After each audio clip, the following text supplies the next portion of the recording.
വല്ല കാര്യം ഞാൻ ഹിന്ദി സിനിമ വളരെ അപൂർവമായിട്ട് കാണാറുള്ളൂ. ആണോ? ഓ ഇല്ല, അപൂർവം എന്ന് വെച്ചാൽ ഇല്ല. സൽമാൻ ഖാൻ, ആ ഗ്യാങ്ങിൽ സൽമാൻ ഖാൻ, സൽമാൻ ഖാൻ, ആ ഖാൻ, മറ്റേ ഖാൻ, ഷാരൂഖ് ഖാൻ, അമീർ ഖാൻ, സൽമാൻ ഖാൻ. ഓക്കെ. ആ വേറെ ഏതെങ്കിലും ഖാൻമാരെ? ഇല്ല, അത് വേറൊരു ഖാന്റെ ഭാര്യയല്ലേ?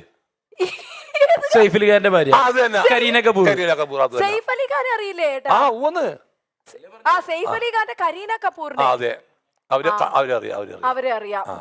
അപ്പൊ ഈ Salim Kumar, Akshay Kumar related, no related, ഒരു റിലേഷനും ഇല്ല. ആൾക്കാർ തെരഞ്ഞെടുക്കുന്നതാണ് കേട്ടോ ഏട്ടാ. എന്തൊക്കെയാണ് അവർ തെരഞ്ഞെടുക്കുന്നത് അല്ലേ? അടുത്ത ക്വസ്റ്റ്യൻ ആണേ. സലീം കുമാർ മാരിഡ്? ഇല്ലില്ല.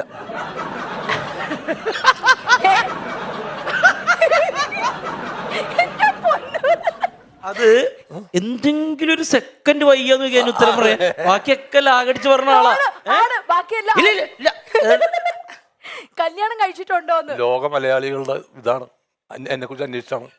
കല്യാണം കഴിച്ചാണോ? പൊട്ടന്മാരന്മാര് അല്ല ഏട്ടാ, ഇപ്പൊ കല്യാണം കഴിക്കാത്ത ഒരുപാട് പേരുണ്ട്. ഇപ്പൊ അത് ഏതെങ്കിലും പെൺകുട്ടി ആയിരിക്കട്ടെ സെർച്ച് ചെയ്തേക്കുന്നത്. ഗൂഗിളിൽ ഒരാൾ അന്വേഷിച്ചാലും വരും. ഡിഫറെന്റ് ആയിട്ടുള്ള അല്ലേ? ആര് ടൈപ്പ് ചെയ്താലും വരും. സലീം കുമാർ എന്ന പേര് കൊടുത്ത് ടൈപ്പ് ചെയ്തതാ. ഇപ്പൊ കല്യാണം കഴിച്ചിട്ടുണ്ട്. അടുത്തവർക്ക് പോട്ടെ, കല്യാണം കഴിച്ചിട്ടുണ്ട്. Salim Kumar and Dileep are friends or enemies? ലാബി കൊടുത്ത് പരിശോധിക്കുന്ന കേസാണത്.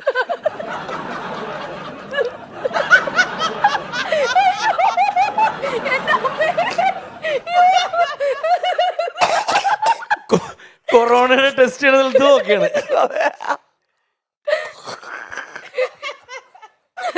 മലയാളികളൊന്നും അല്ല, വെറുതെ ചുമ്മാ. ഇത് മലയാളികൾ തന്നെ, സംശയമില്ലാത്ത കാര്യം. എന്നാലും ഏട്ടാ അതിനെപ്പറ്റി എന്താണ് പറയാനുള്ളത്? ആരോ തെരഞ്ഞെടുക്കും. എനിക്ക് തോന്നുന്നു കേരളത്തിൽ പണിക്ക് വന്ന ബംഗാളികളും മലയാളം പഠിച്ചതിന് ശേഷം എല്ലാവരും ടൈപ്പ് ചെയ്തായിരിക്കും. അല്ലാതെ എനിക്ക് തോന്നുന്നില്ല. ഞാൻ എന്താണ് എനിമീസ്?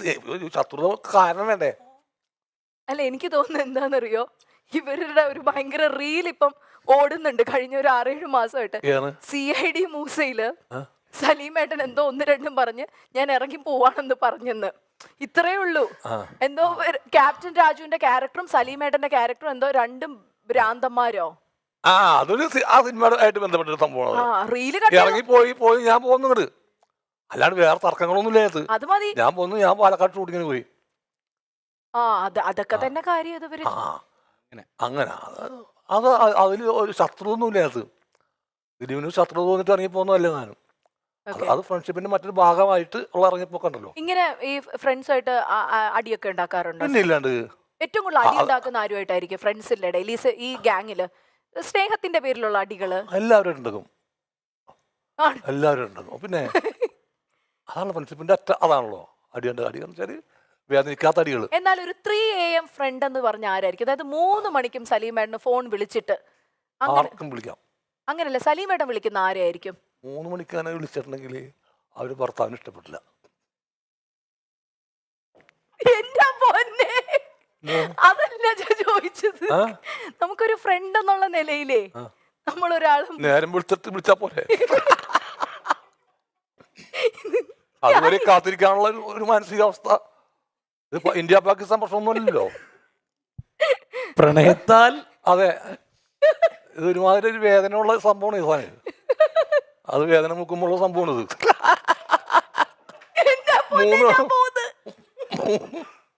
3 മണിക്ക് ഒരു പെണ്ണിനെ വിളിച്ചേൽപ്പിച്ചിട്ട് ഞാനൊരു കാര്യം പറഞ്ഞിട്ട് ഞാൻ പെണ്ണുങ്ങളുടെ കാര്യം പറഞ്ഞു. ഹിമാലയ സാനുക്കളിലെ ഞാൻ പെണ്ണുങ്ങളെ കാര്യമല്ല പറഞ്ഞു. പെണ്ണുങ്ങളെ വിളിക്കാനല്ല, 3 മണിക്ക് വിളിക്കുന്ന ആണുങ്ങളോ. എന്തിന് 3 മണിക്ക് ബാങ്ക് വിളിക്കാനുള്ളവർ 4 മണിക്ക് എണീക്കുള്ളൂ. 3 മണിക്ക് എന്തിനു ഒരു മനുഷ്യനെ വിളിച്ചേൽപ്പിക്കണം? വ്യക്തമായ കാരണം വേണം അതിന്. ഒന്നിനും അയാളുടെ ജീവിതമായിട്ട് ബന്ധപ്പെട്ട് അല്ലെങ്കിൽ നമ്മുടെ ജീവിതമായിട്ട് ബന്ധപ്പെട്ട്.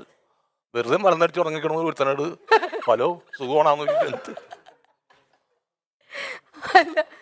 മുകേഷ് ഏട്ടനൊക്കെ പറഞ്ഞിട്ടുണ്ടായിരുന്നു 11 മണിക്ക് വിളിച്ചപ്പോ ഒക്കെ പ്രശ്നം. അതുപോലെ സലീമേട്ടൻ അങ്ങനെ ആരെങ്കിലും വിളിച്ചിട്ടുണ്ട്? ആ സമയത്ത് വിളിക്കാം. അവന്റെ അവസാനോട് ആണോ? പ്രശ്നം ഉണ്ടാക്കുവോ? പിന്നെ അല്ലാണ്ട് എന്തൊക്കെ പ്രശ്നം ഉണ്ടാക്കണ്ടേ? അവൻ ഫ്രണ്ടാണോ അവൻ?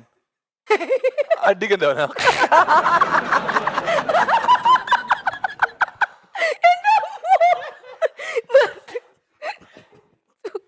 ഇത് പുള്ളിക്കാരത്തി ചോദിച്ചതിന്റെ ചോദ്യം ഫ്രണ്ട് വിളിച്ചാലല്ല, മുകേഷ് എണ്ണയൊക്കെ ഈ ഷൂട്ടിംഗ് ഒക്കെ കഴിഞ്ഞിട്ട് കിടന്ന് ഉറങ്ങി കഴിയുമ്പോ രാത്രി ഓരോ ആരാധകർ വിളിച്ച് ശല്യം ചെയ്യില്ലായിരുന്നു, ആ കാര്യം ചോദിച്ചു. അല്ല, ഫ്രണ്ട് വിളിച്ചാലും അത് തന്നെ പറയണം.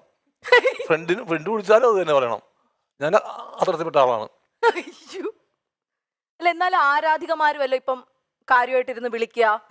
കാരണം സലീമേട്ടൻ ഒരുപാട് ഗേൾസ് ഫോളോയിങ് ഉള്ള ഒരാൾ കൂടിയായിരുന്നു സലീമേട്ടൻ. ഈ കോമഡി ചെയ്യുന്നവരോടൊരു പ്രത്യേക ഒരു ഇഷ്ടം സ്ത്രീകൾക്കുണ്ട്. ഞാനൊരു അകലം വെച്ചിട്ടുണ്ട്. അതിനപ്പുറത്തേക്ക് സ്ഥിരമായിട്ട് വിളിപ്പിക്കാൻ അനുവദിക്കാറില്ല. ഓക്കെ, ബന്ധം അവിടെ മുറിച്ച് കളയാ. സ്ഥിരം ഒരു ഫ്രണ്ട്ഷിപ്പിലേക്ക് പോകാൻ ഞാൻ ആഗ്രഹിച്ചിരുന്നില്ല. കാര്യത്തും ഒരു കാലത്തും ആഗ്രഹിച്ചിട്ടില്ല. അപ്പോ ദിലീപേട്ടനുമായിട്ടുള്ള ഫ്രണ്ട്സ് എനിമീസ് എന്നുള്ളതിൽ എങ്ങനെ ഉത്തരം പറയുന്നു സലീമേട്ടൻ? അത് ലാബിൽ കൊടുത്ത് അവർ തന്നെ ടെസ്റ്റ് ചെയ്ത് കണ്ടുപിടിക്കട്ടെ. എനിക്കൊന്നും പറയാനില്ല അത്. ഓക്കെ, അപ്പൊ നമ്മൾ അടുത്ത ചോദ്യത്തിലേക്ക് പോവാണ്. Salim Kumar's net worth. എന്താ പറയാണ്ട്?